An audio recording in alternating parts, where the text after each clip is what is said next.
They chained her. They starved her. They made her scrub blood off the floor on her hands and knees. And they called her broken. For 60 days, the most powerful king in the northern world looked right at her and saw nothing. For 60 days she carried his ash. She hauled his water. She slept on his freezing stone floor. And every single day, she chose to let him believe she was worthless. 'Cause she was hiding something. Something that had been growing inside her spine for 3 years. Something that 11 chains, 4 guards, and one very powerful Alpha King could not hold down forever. And on the night the darkness finally came for his kingdom, on the night that hundreds of silent, nameless creatures walked out of the eastern mountains without a single sound, the king looked at his walls. He looked at his wolves. He did the mathematics. And for the first time in 20 years, the most feared man in the Northern Territory understood one thing. He was going to lose. But then he heard a sound behind him. And he turned around. And the girl who scrubbed his floors was standing on his wall, with 11 feet of void black wings open against the night sky, with white eyes burning like the sky before a lightning strike, and a bloodlust she had been holding in her hands for 3 years, quietly, patiently, deliberately, finally deciding that tonight was the night to let it go. This is not a story about a broken girl. This is a story about a girl who let powerful people believe she was broken, because she needed to know what they were first. Because the most dangerous weapon in the world is the one that no one bothered to watch. She walked into his dungeon in chains. She walked out of it having saved everything he owned. And when he asked her what she was, she did not answer with a name. She answered with 60 days of ash and freezing mud and chosen silence, and one single night of letting everything go in the only direction that mattered. Outward. For others, they called her broken. History called her the thing that breaks the breaking. Do not skip this. Because the moment the king sits down on a guard bench in his own dungeon and looks up at her, not down, up, and realizes that the most dangerous thing in his entire kingdom has been carrying his ash buckets for 2 months. That moment will change the way you think about every person the world has ever looked at and decided was nothing. You have never heard a story like this one.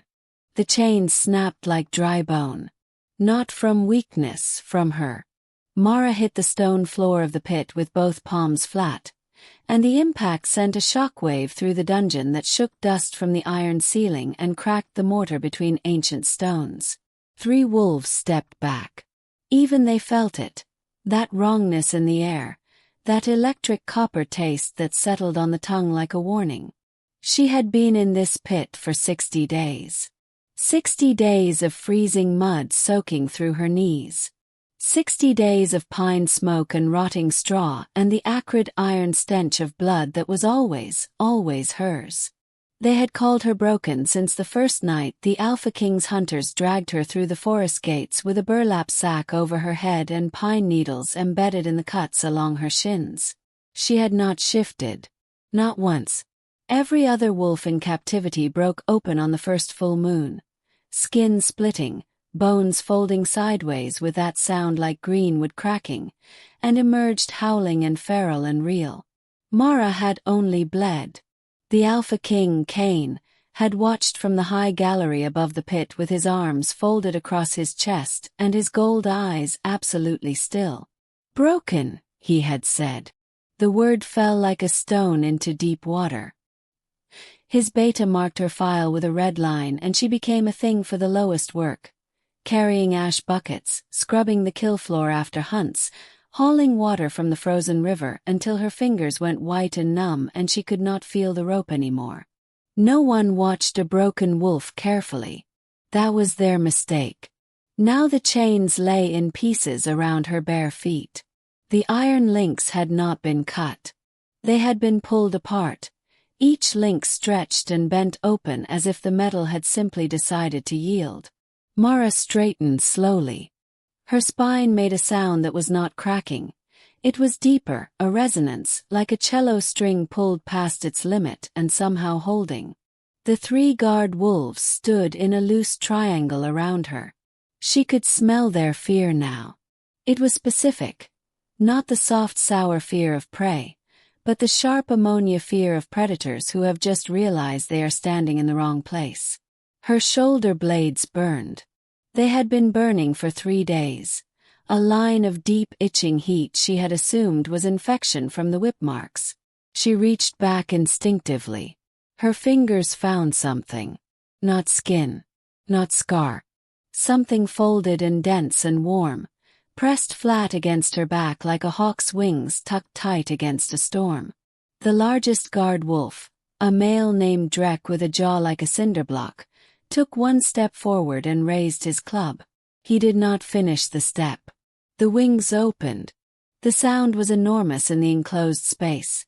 A crack of displaced air like a thunderclap inside a room, and the force of it threw all 3 wolves against the stone walls with a sound like sacks of wet grain hitting pavement. Mara stood in the center of it. The wings were black. Not the black of feathers, the black of absence, of negative space, of the moment before lightning when all the color drains from the world. They spread 11 feet from tip to tip.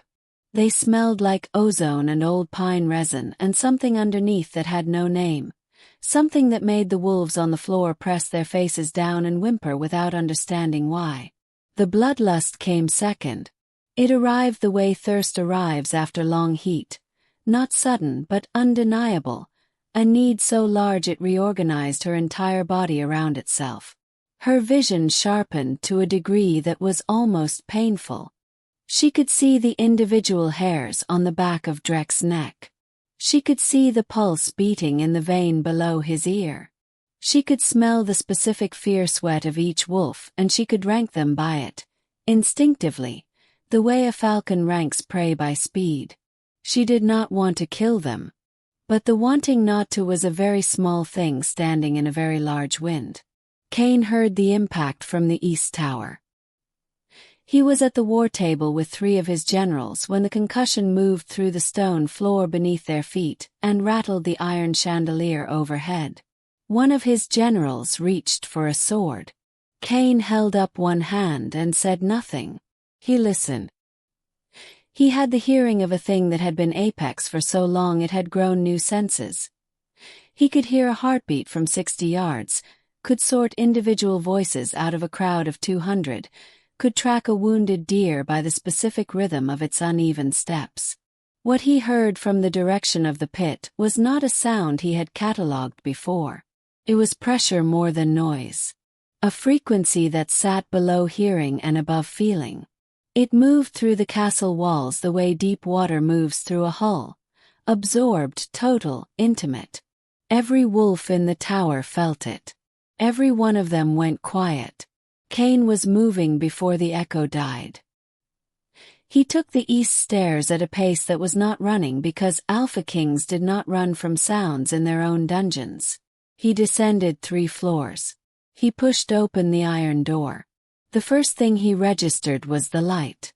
The pit did not have light sources beyond 2 oil torches mounted above the door. Now it was bright. The brightness came from her. Specifically from the space between her feathers. A cold, sourceless luminescence that was not warm and not welcoming and bore no resemblance to fire. It was the light of altitude. The light of places where nothing lived. His 3 best guards were on the floor. Alive. He confirmed this in one sweep, but pressed flat and trembling in a way he had only ever seen wolves behave before a storm of a magnitude that could kill them. His gold eyes moved to the girl. He had not looked at her carefully before. She had not warranted it. He looked carefully now. She was still covered in 60 days of ash and cold mud and the pale silver scarring of old wounds. Her feet were still bare on the freezing stone. She had not grown taller or transformed into something unrecognizable. She was still Mara. Still narrow-shouldered, still too thin, still wearing the gray sackcloth of the lowest-rank workers. And she had 11 feet of void black wings folded at her back like a cathedral had grown from her spine. And her eyes had changed. They had been dark brown when his hunters brought her in. He had noted this absently. Dark eyes, unremarkable, broken wolf, worthless. They were white now. Not the clouded white of blindness. The flat, total, illuminated white of a sky before a lightning strike. She looked at him across the lit pit. She did not look away. No one looked at him and did not look away. He felt the bloodlust coming off her the way heat comes off iron left in a fire. In waves, in waves, in waves. And underneath it something worse. Something that his instincts, honed over 20 years of dominance, were translating with extreme clarity. She was not struggling to control it. She was choosing. Every second she stood still was a decision she was making. Not a limitation, not a weakness, not the trembling restraint of something barely contained. It was the considered patience of something that had decided, for reasons of its own, that right now was not the moment. His beta whispered from behind his left shoulder. "My lord, we should contain." "Quiet." His voice came out wrong. Lower than he intended. Rougher. The voice he used when he was processing something that had not fit yet into any category he owned. He took 3 steps into the pit. The luminescence touched his skin. It was cold. It was deeply, profoundly cold. The cold of the high mountain passes in January where the wind scoured the rock bare and the wolves who went there did not always come back. He stopped 10 feet from her. He looked at the wings. He looked at the white eyes. He looked at the chains on the floor. Iron links bent open like soft clay. Not cut, not broken, reshaped by a force that had simply decided the iron's original shape was no longer acceptable. He had built his kingdom on the certainty that he was the most dangerous thing in it. He had based 60 years of decisions on this fact. He revised it now. Quietly. Without expression. Mara tilted her head. A very slight movement, a predatory precision. And he recognized the gesture because he made it himself when something caught his attention and he had not yet decided what to do with it. She spoke. Her voice had harmonics in it that had not been there before. Undertones that resonated in the chest cavity rather than the ears. She said, "You called me broken." He said nothing. She took 1 step toward him. Her bare foot came down on the freezing stone and she did not flinch. She said, "I was not broken." The wings spread. Not fully, not the full thunderclap of before, but enough. Enough that the light between the feathers threw his shadow long and dark behind him. Enough that the 3 wolves on the floor made a sound that was very close to a sob. She said, "I was waiting." The bloodlust crested. He felt it like a pressure change. The moment before the storm arrives when all the birds go silent and the air pressure drops and the world holds itself very, very still. And Cain, alpha king, apex predator, sovereign of the largest wolf territory in the northern continent, felt something he had not felt in so long that he had to search backward through decades to find the last time. He felt it move through him cold and clarifying and absolute. He felt afraid. Not of her wings. Not of her eyes. Not even of the bloodlust rolling off her in waves that smelled like lightning and pine bark, and the specific copper of power that had been patient for a very long time. He was afraid because she had been in his pit for 60 days. She had scrubbed his kill floor. She had hauled his water. She had worn his chains and eaten his scraps and slept on his freezing stone. And she had been choosing. The whole time. She had been standing in his dungeon, holding 60 days of this inside the cage of her own decision, and she had let him believe she was nothing. He looked at her. She looked at him. The wings held their span. And Cain understood with a cold and restructuring certainty that the most dangerous thing in his kingdom had been carrying his ash buckets for 2 months. and had not yet decided what she was going to do about it. The silence between them lasted long enough to become its own kind of territory. Cain did not move. Mara did not move. The wings held their impossible span. 11 feet of void black stillness that did not so much block the torchlight as absorb it, pull it inward, leave the room reorganized around the fact of them. His beta, Rourke, was still standing in the doorway behind him. Cain could hear the man breathing. Shallow, controlled. The breath of a trained soldier who was using every discipline he owned to keep his body from doing what his body desperately wanted to do, which was run. The 3 guards on the floor had not gotten up. They were not unconscious.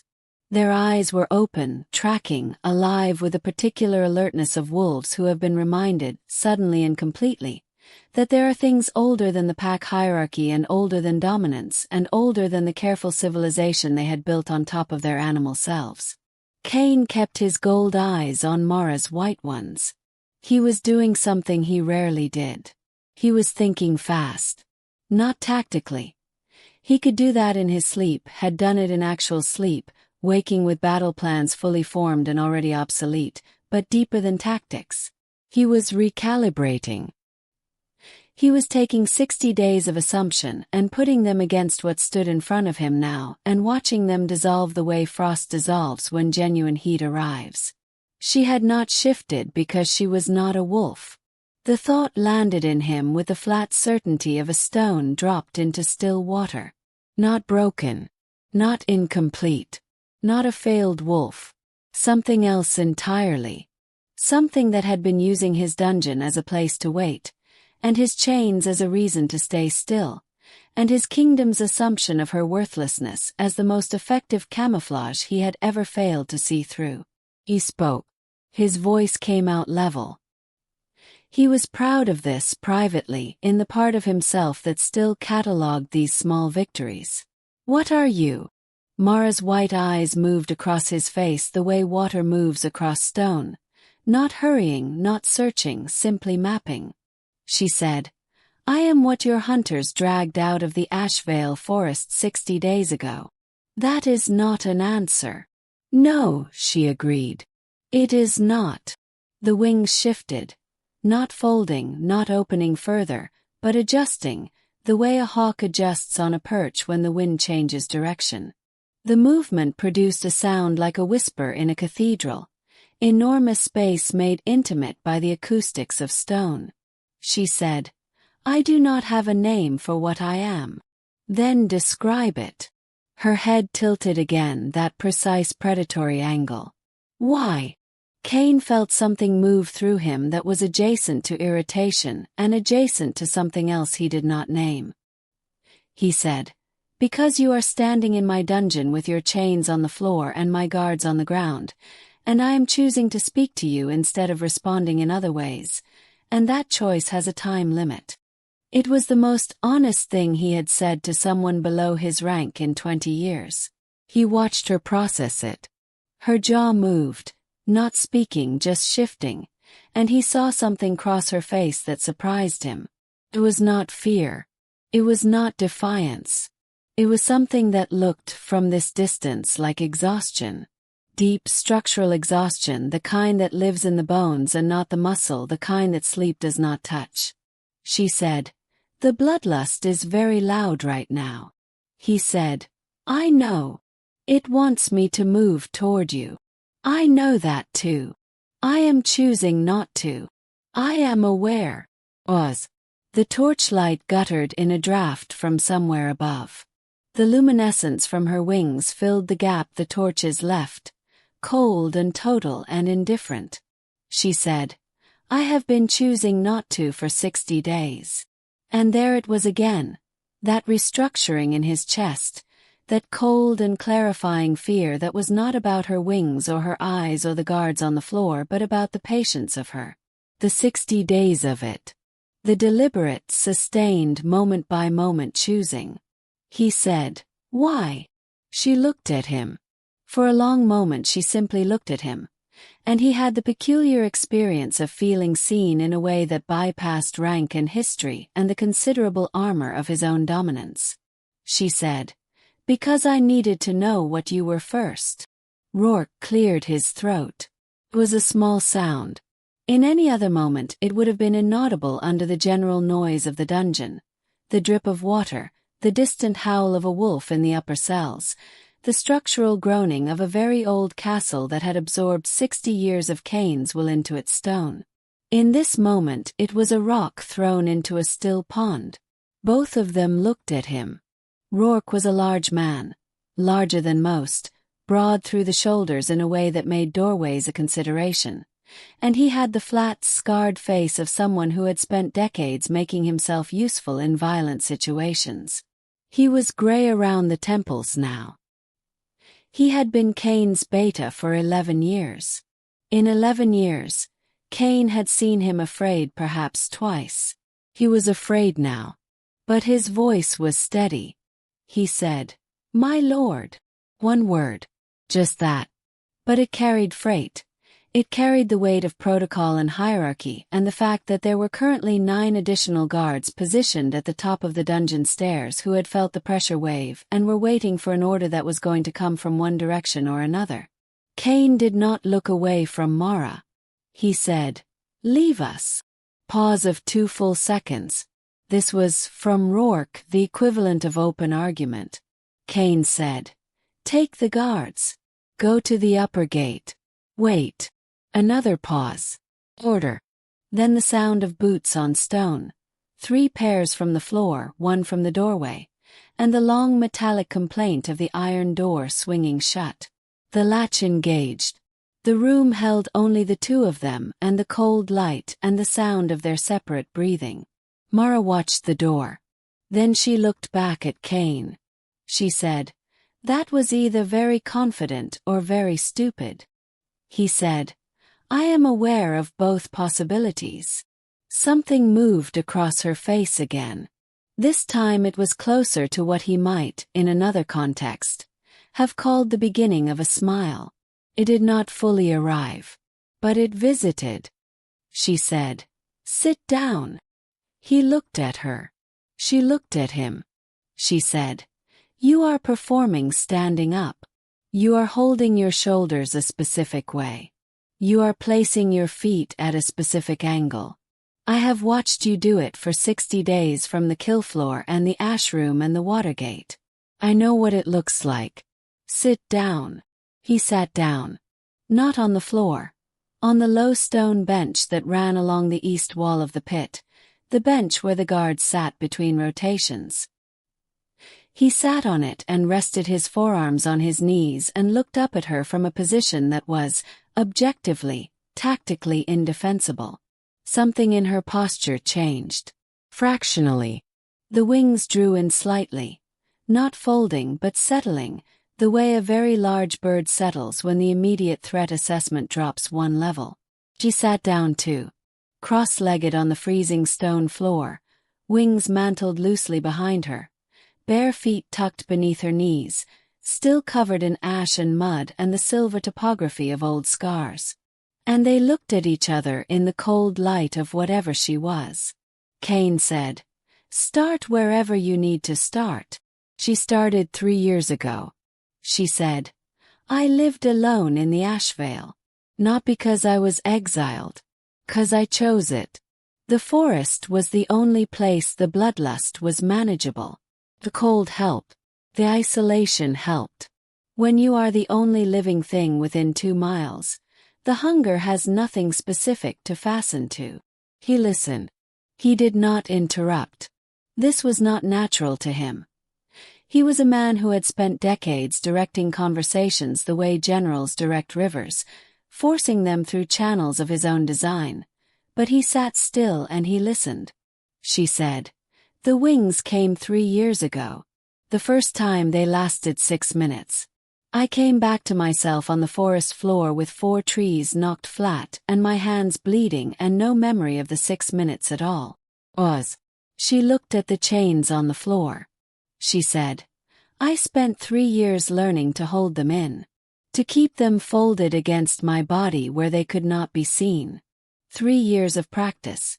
of standing in blizzards and teaching myself that the cold was information and not an enemy, of sitting in the dark for hours and hours finding the specific mental place where the wings stayed still. Why hide them? She looked at him.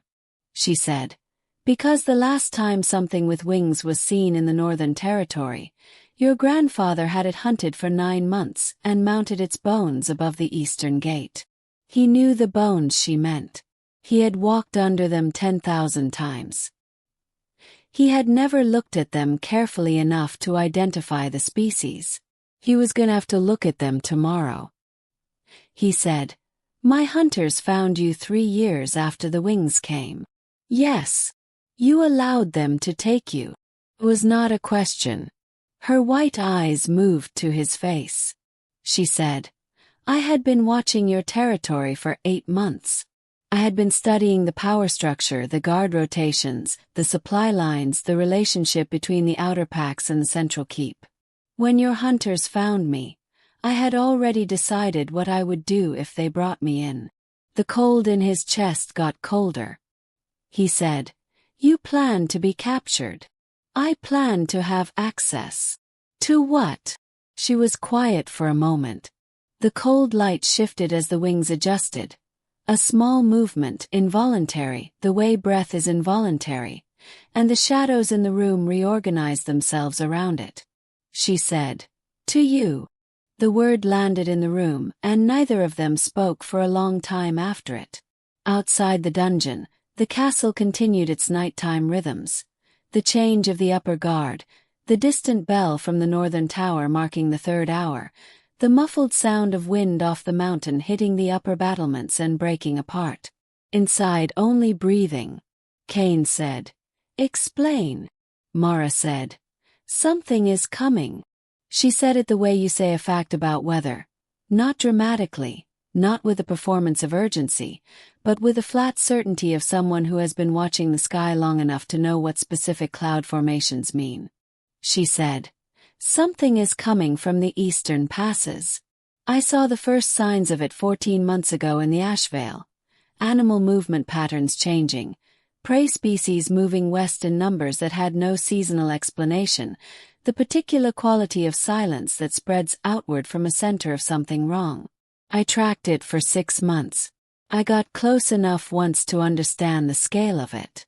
And then I came to find you. Kane said, why me? She looked at him for a long moment. She said, because you are the only alpha in the Northern Territory with enough consolidated power to mount a defense that has any possibility of holding. The eastern packs are fragmented. The southern packs are in the 3rd year of a succession crisis.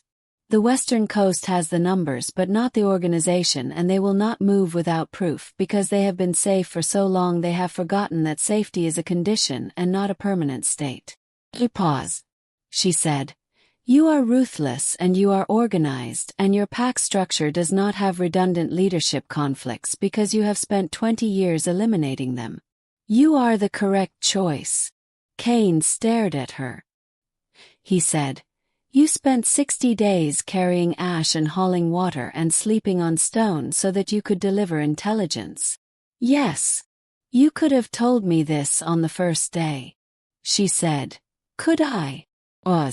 She said, what would you have done on the first day if a failed shift wolf with no pack and no rank and no vouching presented herself at your gate with a story about something coming from the east and wings she had not yet shown you?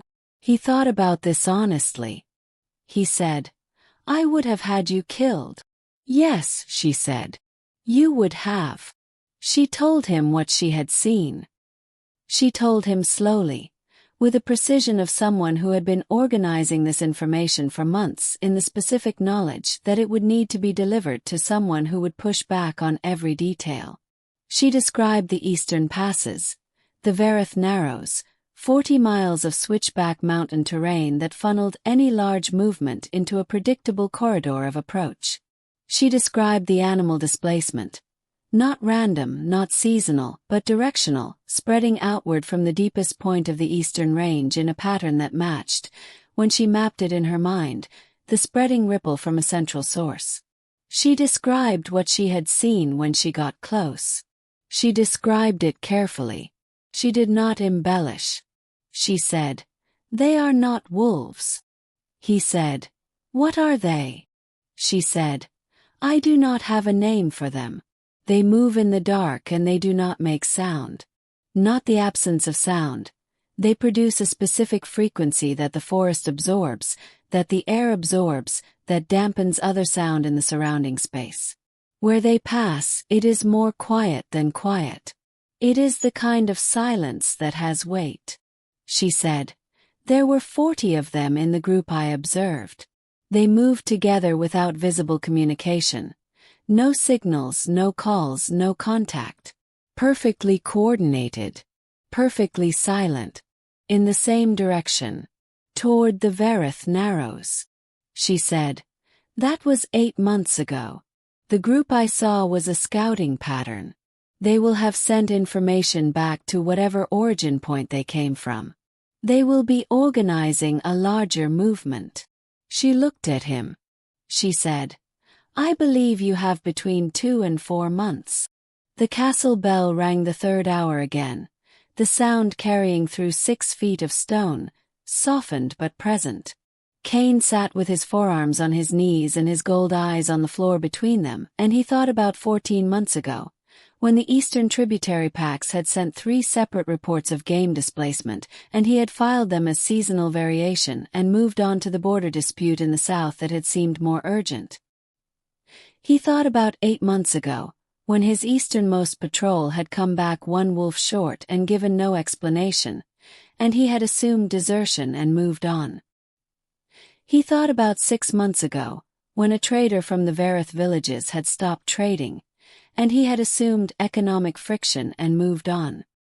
He had been moving on from the east for over a year. He said, "How many total? Your best estimate?" She said, "I do not know. I know the 40 I saw were a fragment. I know the behavior pattern I observed is consistent with advance reconnaissance for a larger movement. I know the scale of the animal displacement. Based on those factors." He paused. She said, "Hundreds. At minimum." The words sat in the cold air between them. Hundreds. In the silence that followed it, Cain heard the castle differently. The bell, the wind, the guards, the routine machinery of a kingdom that had not been at war in 11 years, and it sounded suddenly like something that could be interrupted. He stood up. Not because he had decided anything. Because his body needed to move, and standing was better than pacing, and pacing was better than showing the full shape of what he was thinking. He walked to the far wall and stood with his back to her for a moment, looking at the stone. The stone was very old. His grandfather had built this dungeon, had quarried the rock from the eastern mountain face himself, had laid the first foundations with his own hands as a demonstration of the permanence of his claim. The eastern mountain face. Where the Verith Narrows cut through. Where the silence was spreading from. He turned back. Mara was watching him with her white eyes from the floor. The wings were fully settled now. Still present, still impossible, but resting, folded against her back in a posture that was beginning to look, to his rapidly recalibrating eye, almost natural. Almost as though this was simply what she was and had always been. And the shock of it was a problem located entirely in his own perception. He said, "I need proof." She said, "I know. Testimony from a sourceless wolf with no pack history and no vouching will not mobilize the Eastern Territories. I know. I need something physical. Something verifiable." She reached inside the neck of her gray sackcloth and pulled out a small object on a cord. She held it out toward him. He crossed the room and crouched in front of her and took it. It was a tooth. Longer than any wolf tooth he had catalogued. And he had catalogued many. Curved slightly like a claw more than a tooth, from a jaw structure he did not recognize. Black at the root. The enamel, where it caught the cold light, was the color of old ice. Not white, not gray, but that specific translucent blue that meant deep frozen things. It was cold in his palm. Not the ambient cold of the dungeon. A specific cold, coming from the object itself. Radiating outward in a way that made his fingers ache. He looked up at her. She said, "I pulled it from a tree. They leave traces. Not many. They are careful. But when they move through tight spaces, narrow passes, dense growth, they make contact with surfaces and occasionally leave material." She said, "There is a second one. I hid it in the eastern forest before your hunters took me. Wrapped in pine bark at the base of the third waystone on the Ashvale Road. If you send someone who knows what they are looking for, I will send someone." He was still looking at the tooth in his palm. The cold of it was climbing his wrist now. He closed his fingers around it and stood. He said, "You will need to be moved from this cell." She looked at him. He said, "If what you have described is accurate, I cannot have the only source of this intelligence sitting in a pit." "Oz," she said, "you believe me." He said, "I believe the tooth. I believe the animal displacement reports, which I have been filing incorrectly for 14 months. I believe the silence you described, because my Eastern Patrol reported it 8 months ago and I wrote it off. I believe you." He said it the way he said things he had already decided. Flat, final, without the performance of reluctance. She looked at him for a long moment. Then she said, "I should tell you something else." He waited. She said, "I am not the only one who has been watching your kingdom."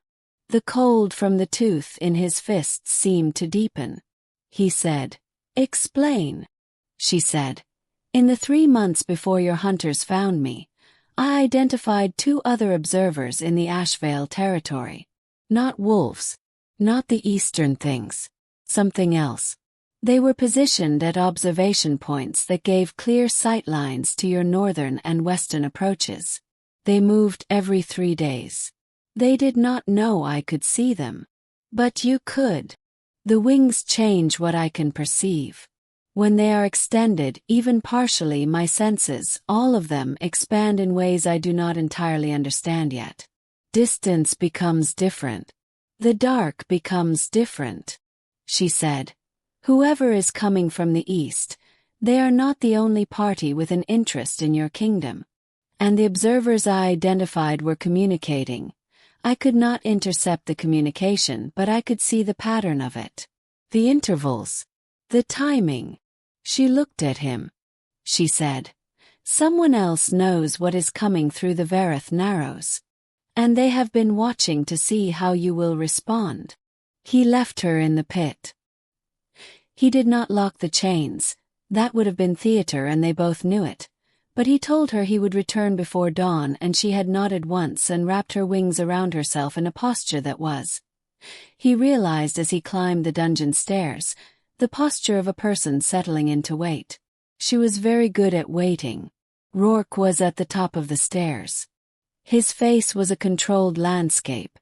Nothing on the surface, everything just underneath. Kane handed him the tooth without preamble.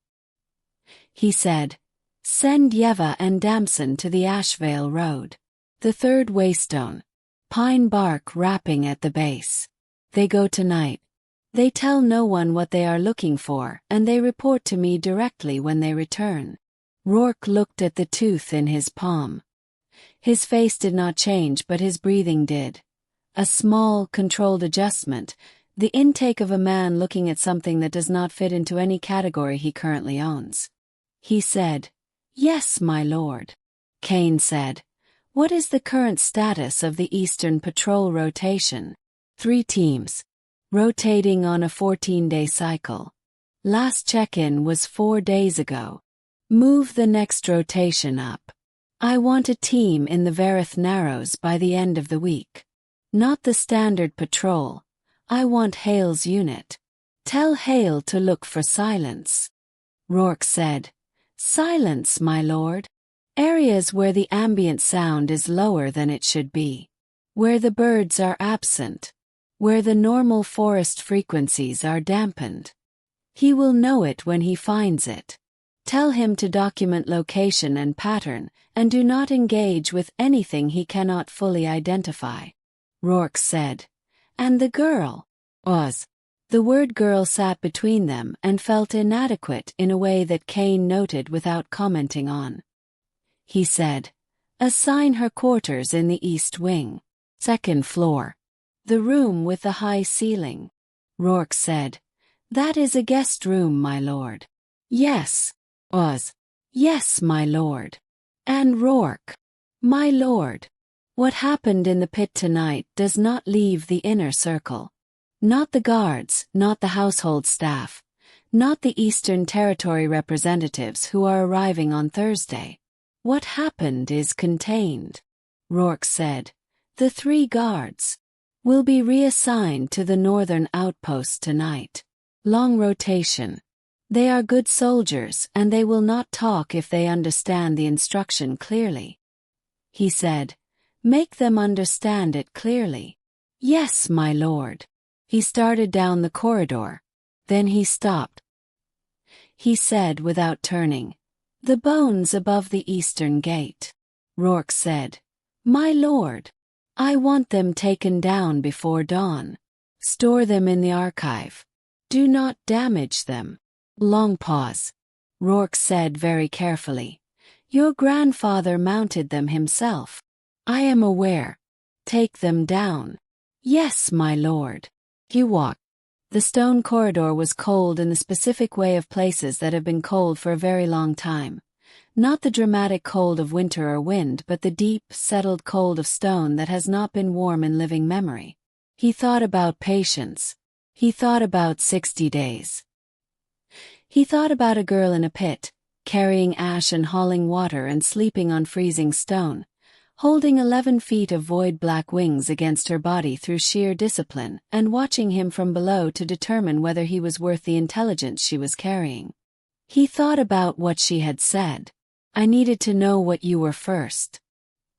He reached his own rooms on the 4th floor and stood at the narrow window that faced east and looked at the darkness between his kingdom and the Verith Mountains. The darkness was total. No stars, the cloud cover was complete, the kind of overcast sky that sat on the mountain peaks and smothered the normal visual reference points that let you understand how far away things were. Everything could be 5 miles distant or 50. Everything could be moving toward him right now and he would see nothing. He held the tooth in his right hand. The cold of it had settled into his palm like a brand. Not painful. Pacific. Cold that said, remember this. He looked at the eastern dark. He thought about hundreds. He thought about silence that had weight. He thought about observers in the forest, positioned on sight lines to his northern and western approaches, communicating on a 3-day interval, watching to see how he would respond to something he had not yet known was coming. He thought about the Eastern Territory representatives arriving on Thursday, 3 pack alphas and their respective delegations, arriving for a trade summit that had been scheduled for 4 months and had seemed, until approximately 40 minutes ago, like a routine piece of territorial administration. He thought about a room full of alphas. A room full of individuals who had, between them, eyes and ears across the entire Northern and Eastern Territory. A room full of individuals, at least one of whom might know what the observers in the forest had been watching for. He put the tooth in the inner pocket of his coat, close to his chest. He turned from the window. He needed 4 hours of sleep and a great deal of information he did not yet have and a plan that could hold an unknown number of variables without collapsing. He thought about Mara in the East Wing room with the high ceiling. He thought about what it had felt like to sit on the guard bench in his own dungeon, in a position that was objectively tactically indefensible, and find that it was the first honest conversation he had conducted in a very long time. He lay down on his bed without removing his coat. He stared at the ceiling. He thought 2 to 4 months. He thought the correct choice. She had called him the correct choice. Ruthless and organized and without redundant leadership conflicts. She had said it like an assessment, not a compliment. Like a calculation. Like someone who had looked at every available option and arrived at him through a process of elimination that he was not certain he found entirely flattering. He thought about patience. He thought about 60 days. He closed his eyes. The cold from the tooth pressed against his chest like a second heartbeat. Outside in the pre-dawn dark, he heard the boots of the guard change. The departing team, the arriving team, the quiet exchange of information between them. His kingdom breathing in the dark. Nowhere. 2 to 4 months. He opened his eyes. He was not going to sleep. He got up. He had work to do. In the east wing on the second floor, in the room with a high ceiling, Mara sat on the wide stone sill of the window that faced north and looked at the dark and felt the bloodlust recede to its normal distance. Present, always present, but manageable, a tide that had gone out to its normal waterline after the extraordinary pressure of the dungeon encounter. Her wings were folded. The room was larger than anywhere she had slept in 3 years. It had a bed, a real one with actual linens, which she had not touched because the contrast between the linens and 60 days of ash was too vast to bridge in a single night. She would wash first. In the morning. She sat on the stone sill and looked north and thought about the observers in the forest.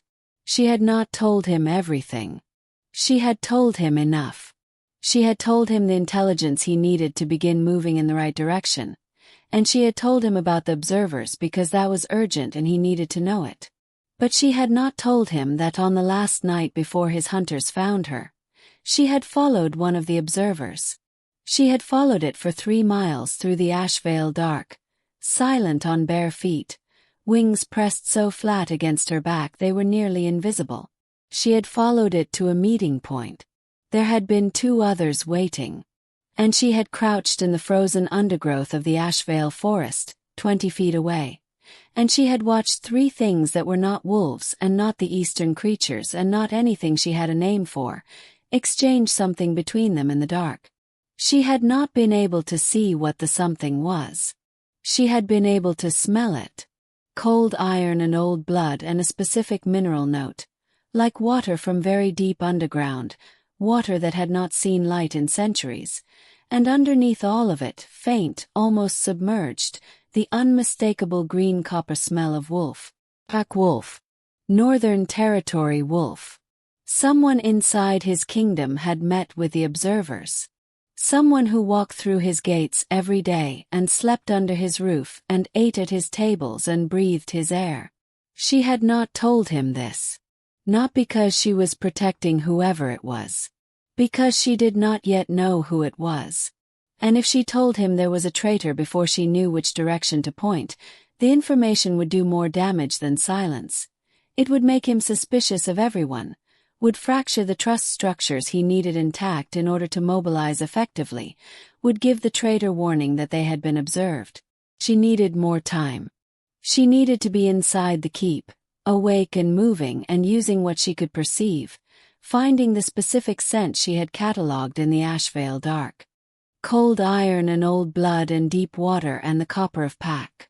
She would find it. She looked at the northern dark. She thought about the Alpha King sitting on a guard bench in his own dungeon in a position that was objectively indefensible, looking up at her with gold eyes that were doing the work of genuine reassessment in real time. She had expected dominance performance. She had expected the threat display, the lowered voice, the held eye contact designed to establish hierarchy, the deliberate physical positioning that said I am the most dangerous thing in this room. She had prepared for all of it. She had not prepared for him to sit down. She had not prepared for start wherever you need to start. She had not prepared for the particular quality of his silence when she spoke. Not the silence of a powerful man tolerating an inferior speech, but the silence of someone actually listening, actually revising, actually doing the uncomfortable work of changing what he thought in response to new information. He was more than she had assessed from the kill floor and the ash room and the Watergate. She had known he was capable. She had not known he was honest. The distinction mattered. She turned from the window. She looked at the bed with its actual linens. She looked at the cold tooth-shaped abscess in her chest where the evidence had sat for 8 months. She looked at the room. High ceiling, stone walls, one window, one door. Not a cell. Voice. She had walked in here on her own feet through his castle with his beta walking 3 careful paces behind her, and his guards watching from the walls with faces that did not know which protocol applied. And she had entered this room and the door had been left unlocked. Voice. She unwrapped the wings. Just slightly. Not the full span, not the thunderclap of the dungeon, but enough to let the feathers breathe, enough to let the cold luminescence seep gently into the corners of the room. The high ceiling accommodated them. Someone had measured it, she thought. Someone had chosen this room specifically. She sat on the floor because the floor was familiar, and she wrapped her wings around herself like a cloak, and she closed her white eyes. She thought about 2 to 4 months. She thought about the traitor smell. She thought about the Alpha King looking at the eastern dark from whatever window he was standing at right now. She was certain he was standing at a window, looking east, not sleeping, the gold eyes working through implications in the dark. She thought, he is the correct choice. She had not expected him to also feel, in some not yet nameable way, like a dangerous one. She had not planned for that particular variable. She filed it carefully. She would need to watch it. She opened her eyes. Through the north window in the pre-dawn darkness, the first edge of something was beginning. Not light, not yet, but the suggestion of light, the sky beginning its long, slow argument with the night. 2 to 4 months. The wings settled. The bloodlust murmured, distant and constant, like a river heard from the top of a hill. She watched the sky. She waited. She was very good at waiting. The Verith Narrows fell on a Tuesday. Not at dawn, the way invasions in songs always arrive, with the dramatic gold of first light and the sound of horns and the dignity of an enemy that announces itself. It fell at the dead center of night. In silence. The way she had told him it would. Cain heard the eastern bell first. 1 toll. Then nothing. 1 toll was the signal for contact with an unknown force. 2 tolls meant retreat. 3 meant the line was holding. 1 toll and then silence meant the bell ringer was gone. He was out of bed and into his armor before the echo of that single bell died against the mountain rock. Rourke was in the corridor already. Had never slept, Cain suspected. Had been waiting in the corridor all night in the manner of a man who has learned to trust the particular quality of dread that lives in the chest when intelligence points east and the eastern bell goes quiet. They did not speak. They moved. Mara felt it before the bell. She felt it the way she felt weather. Not through thought, not through deduction, but through the body, through the specific sensitivity of the wings that had been pressed flat against her back for the 3 weeks she had been inside the keep, learning its rhythms, mapping its scents, searching for cold iron and old blood and deep water in the corridors and the great hall and the war room and the kitchen and every space a traitor might move through between one loyalty and another. She had found it 4 days ago. She had not yet told him. Not because she was still protecting the information. Because finding a scent is not the same as finding a person. Because pointing at a shadow is not the same as holding it still long enough for someone else to see its face. She had needed 4 more days. The eastern bell gave her none. She was off the floor and through the door and into the corridor in the space of 2 breaths. The wings were already opening. The keep erupted in the way of places that have emergency protocols. Not chaos, but the controlled frenzy of trained bodies moving toward assigned positions, of torches being lit and weapons being lifted from racks and the specific directed noise of an organization converting itself, in real time, from peace to war. Mara moved against the current of running soldiers. Toward the eastern gate. toward the cold. The cold was enormous now. She could feel it from inside the walls, that specific radiating cold that had come from the tooth in her palm 3 weeks ago, but amplified by a factor that her body translated as sound, as pressure, as the bone-deep vibration of a frequency tuned specifically to the frequency of dread. Hundreds. She had said hundreds. She had been wrong. Her wings opened further with each step. The luminescence came with them, that cold and sourceless light that had nothing welcoming in it, that lit the corridor like a blade lit a room, sudden and edgeless and total. Soldiers flattened against the walls as she passed. Not from order. From instinct. The same instinct that had put Kane's 3 guards on the floor of the pit. The recognition of something that existed in a category older than rank. She did not slow down. She did not look at them. She moved toward the cold the way water moves toward the lowest point. Not choosing, not deliberating, simply following the direction that everything in her had been aimed at since the Ashvale forest 14 months ago, when she had crouched in the frozen undergrowth and understood for the first time the true scale of what was coming. She had come here for this. She had carried ash and hauled water and slept on stone for this. She had chosen and chosen and chosen. 60 days of choosing, 3 weeks of searching, 4 days of knowing and waiting and calculating, for this specific moment. The eastern gate was ahead. Beyond it, the night. Beyond the night, the cold. Kane reached the eastern wall and looked out and felt the number of them before he saw them. It was a pressure change. The air over the eastern approach had a weight to it, a density that was wrong for the temperature, wrong for the wind direction, wrong for every atmospheric condition currently present. Then his eyes adjusted. They were at the tree line. Hundreds. More than hundreds. They stood in the dark without torches and without sound and without the visible communication of a coordinated force, and yet they were arranged, perfectly geometrically, in a formation that suggested something he could not name because no military mind he had studied had ever described a formation that moved without signal and held without order. They were not moving. They were waiting. Rourke said very quietly beside him, "My lord." Kane said, "I see them." He said, "Get every wolf we have to the eastern wall. Full shift. Do not hold anyone back. Everything we have." Rourke said. "And the representatives." The 3 pack alphas from the eastern territories, who had arrived on Thursday as scheduled and had been hosted and fed and had looked across the summit table, with faces that Kane had catalogued carefully and not yet fully interpreted. He said, "Lock them in the North Hall. Guards on the door. Do not harm them. Do not let them out." Rourke said, "You think one of them. I think I do not know.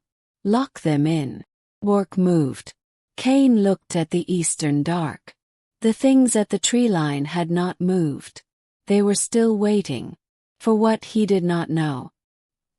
He had spent 3 weeks preparing, had reorganized the Eastern Patrol, had sent to the Southern packs for reinforcement, had restructured the inner wall defense and redistributed the weapons inventory and done everything that could be done with the time she had bought him. It was not enough. He had known privately for 3 weeks that it was not enough. Not for this number. Not for things that moved without sound and coordinated without signal. He looked at his wolves gathering on the wall beside him, 200, 300 more coming, and he did the mathematics that a man in his position is always doing and tried to find a configuration of the numbers that produced an answer he could work with. He could not find one. He was very good at mathematics. The numbers did not lie. He stood at the eastern wall of his grandfather's keep and looked at the assembled dark and felt, for only the second time in his life, the specific and clarifying sensation of a situation that had exceeded his capacity to manage it alone. The first time had been 3 weeks ago. In a pit. Looking up at white eyes and void black wings. He turned. She was already there. She had come up the eastern wall stairs without him hearing her. This was objectively impossible. He could hear a heartbeat at 60 yards. She had crossed 20 feet of stone staircase and he had not heard a single footfall. The wings were fully open. All 11 feet. The cold luminescence poured off her and over the wall and down into the eastern approach, and he watched it touch the first rank of the creatures at the tree line and watched them, for the first time, move. Not forward. One step. Collectively. Without signal. He said, "You knew this night was coming." She said, "Yes." He said, "You knew this was the scale of it." She said, "I suspected." He said, "Mara." She looked at him. He said, "What are you going to do?" She looked at him with her white eyes and the cold light pouring off her wings and the bloodlust visible in her face. Not as violence, not as rage, but as what it actually was, what he had come to understand in 3 weeks of careful and unprecedented honesty, which was appetite directed at last at the correct thing. She said, "What I came here to do." She said, "What I have been holding for 3 years." He took one step toward her. He said, "You will not do this alone." She said, "Cain." "No." He said it the way he said things that were decided. She looked at him. In 3 weeks he had learned a small number of things about her face. The way her jaw shifted when she was processing something that surprised her, the way the white eyes changed quality when the bloodlust moved, the way exhaustion looked on her, that bone-deep structural exhaustion that sleep had not yet touched because she had not yet let it, had been too busy moving through his keep with her senses extended, mapping, searching, cataloging. He had learned her face. He watched something move across it now that he had not seen before. She said very quietly, "You are afraid." He said, "Yes." She said, "Not of them." He said, "No." She looked at him for a long moment. The wings moved, that involuntary adjustment like breath. She said, "I do not know if I can control what happens when I release it." He said, "I know. I have held it for 3 years.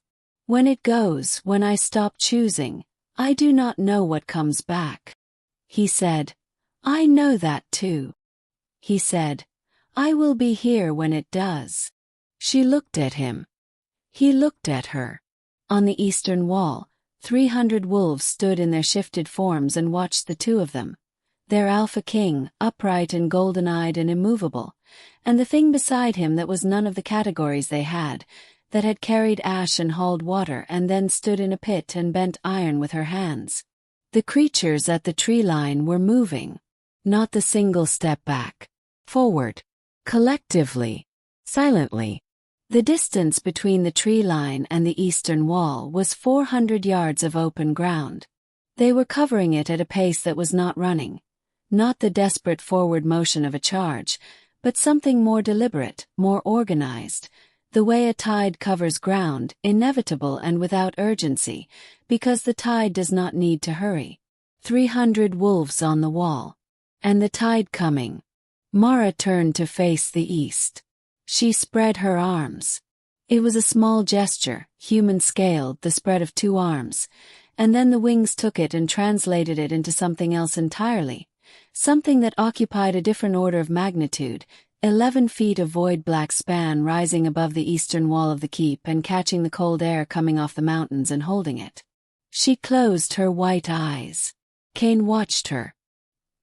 He watched her face go through a sequence of expressions that moved too fast to fully catalog.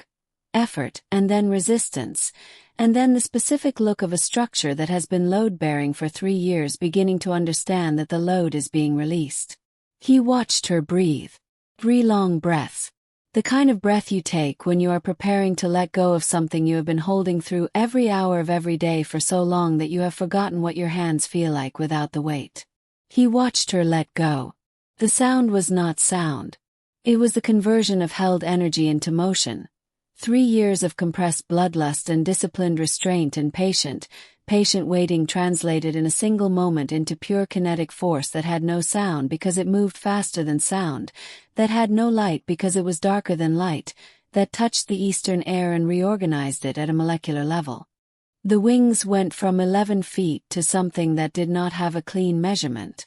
The cold luminescence went from the gentle seep of controlled power to something that blanched the entire eastern approach. 400 yards of open ground, bleached to bone white in the space of a breath, every shadow inverted, every dark thing made suddenly, mercilessly visible.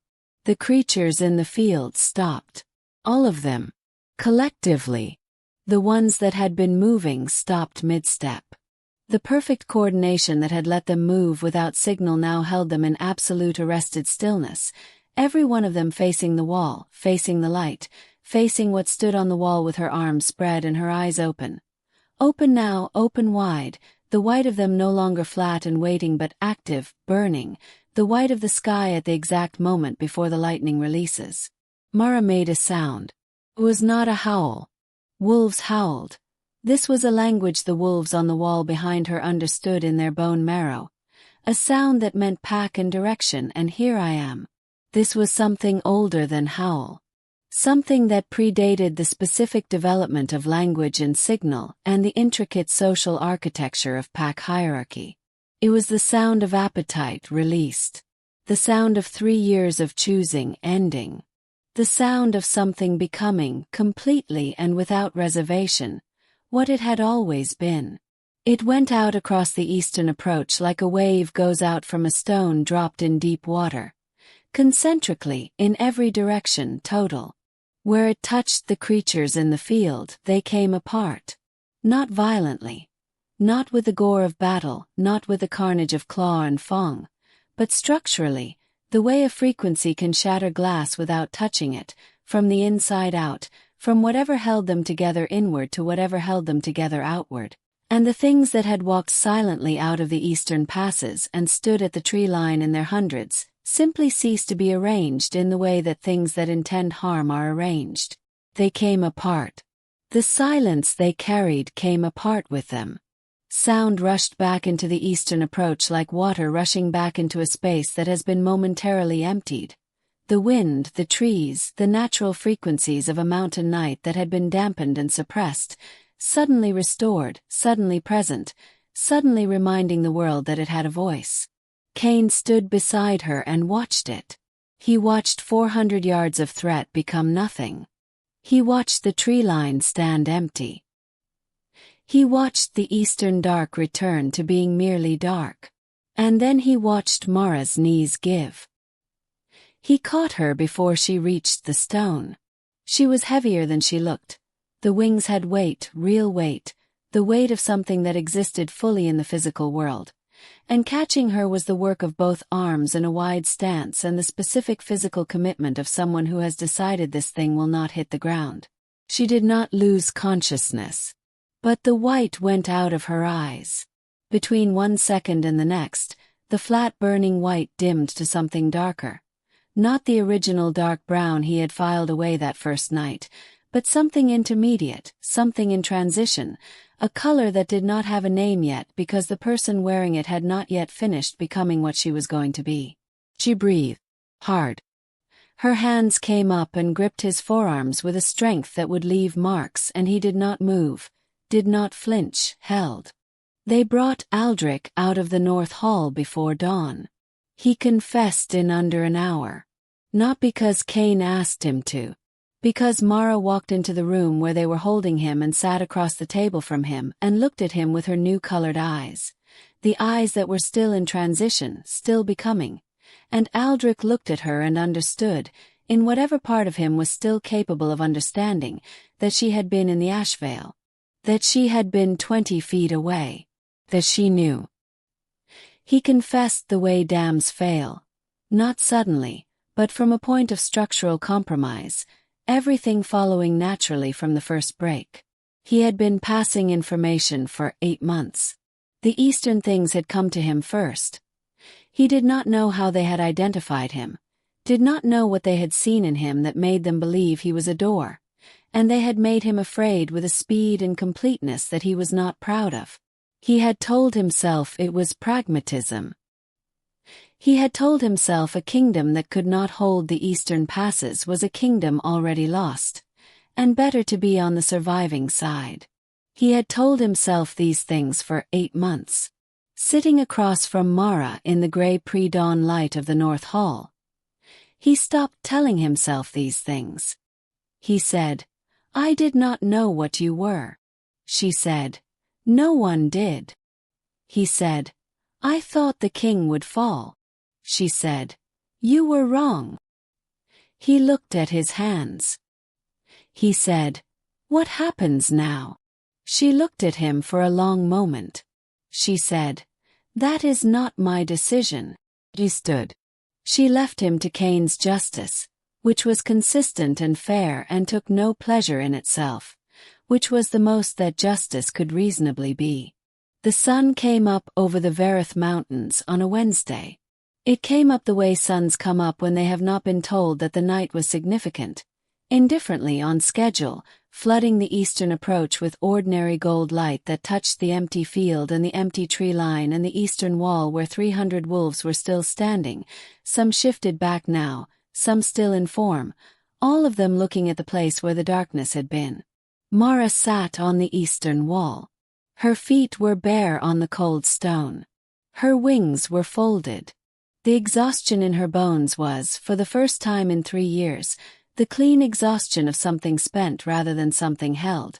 The exhaustion of a river that has finally reached the sea, that has given everything it carried to the larger body that was always its destination.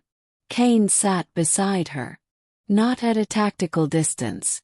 Not at the distance of a king from a subject or an alpha from an asset or a sovereign from a weapon he was assessing. Beside her. The way you sit beside someone you have decided to know. They watched the sun come up. He said, "Where will you go?" She said, "I have not thought about that in 3 years.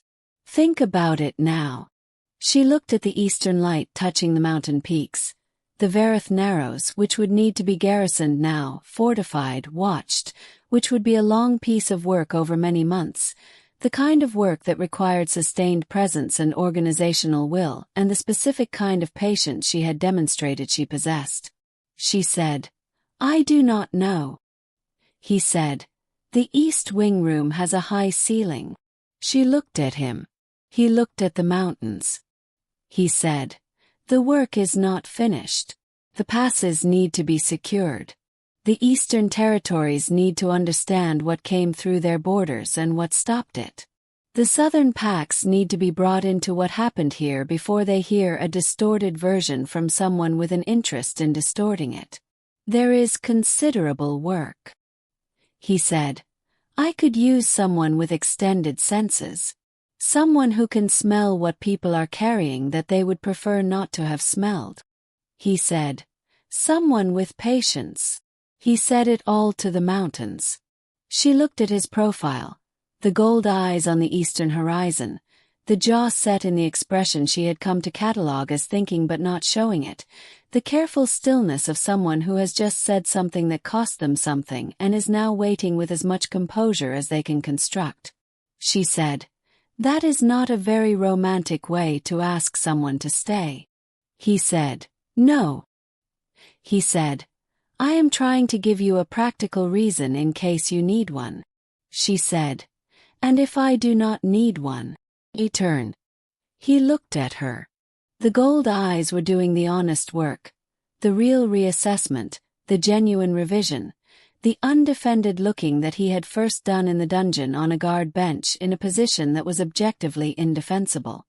He said, "Then stay for the other reason." She looked at him. The wings shifted, that involuntary breath of a movement. The new colored eyes, the color that was going to need a new word, moved across his face. She said, "You called me broken." He said, "I know. You filed me with a red line. I know. You had me hauling water for 60 days. I know." She said, "I am going to need you to remember that." He said, "I will not forget it." She said, "Good." She looked back at the mountains. The sun was fully up now. It touched the eastern field, the empty tree line, the stone of the wall, The city of the keep below them where things were beginning. Noise, motion, the ordinary morning sounds of a kingdom waking into a day that was different from all the days before it, though most of the people waking into it did not yet know exactly how. They would find out. There would be time. She said, "The East Wing room." He said, "Yes." She said, "The ceiling is high enough." He said, "I measured it." She looked at him. He said nothing more. He did not need to. She looked back at the morning light on the mountains that had delivered something terrible toward them and had watched it come apart against the wall of what she was, what she had always been, what she had spent 3 years learning to hold and 1 night learning to release. She breathed. The wings settled. The bloodlust sat in its right place. Present, manageable, hers, a river she had learned to walk beside without falling in. She said, "All right." Just that. 2 words. But they carried the weight of 3 years of solitude and 60 days of ash and a single night of everything. And he heard all of it in them, because he had learned to listen, and listening was the thing that had saved them both. They wrote no songs about her that first year. They did not know what she was, and songs require categories, require the comfortable naming of things so that the thing can be held in the mind without consuming it.